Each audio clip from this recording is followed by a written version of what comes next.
वैसे आप सबको तो पता ही होगा कि इन दिनों ठंड का मौसम चालू हो गया तो हम ग्रामवासी मोहल्ले के सारे बच्चे एकजुट हो जाते हैं। एकजुट होने के बाद वही हमारा पुराना वाला गेम स्टार्ट करते हैं। तो हेलो दोस्तों, I am Madhu from village. आज संडे है तो आज का दिन तो काफी बोरिंग रहा। मैं घर में इधर उधर बोर हो रही थी कि बाहर कुछ बच्चों की आवाज सुनाई देती है। तब मैं घर के बाहर गली में जाकर देखती हूँ, बच्चे बहुत सारे एकजुट हुए रहते हैं। उनकी आवाज को सुनकर मैं पहुंचती हूँ उनके पास। बच्चों की आवाज सुनकर मैं गली में चली जाती हूँ क्योंकि मैं नहाकर आई हुई होती हूँ तो मेरा बाल काफी गीला रहता है। अपने बाल को सुखाने के लिए मैं पहुंच जाती हूँ उस भीड़ में जहाँ पर गांव के सारे बच्चे एकजुट हुए रहते हैं। तब मैं वहाँ पहुंचकर देखती हूँ वहाँ पर तो बच्चे कुछ खेल रहे हैं। इस खेल को देखकर हमारे बचपन के दिन याद आ जाते हैं क्योंकि बचपन के दिनों में इस वाले गेम को हमने भी बहुत बार खेला है। बचपन के दिनों में हमने भी ये पिटूल का गेम खेला हुआ है। इन देखकर हमारी बचपन की मस्ती और गाँव के दोस्त यार उन सबकी यादों को तरोताजा करती है।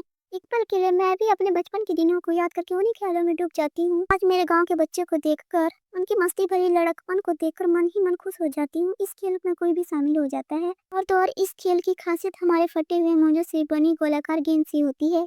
कुछ टुकड़ों को इकट्ठे करके उस पर फेंक कर गेंद मारना और गेंद मारकर उसे गिराना और खुद को बचाकर उसे फिर से चढ़ाना।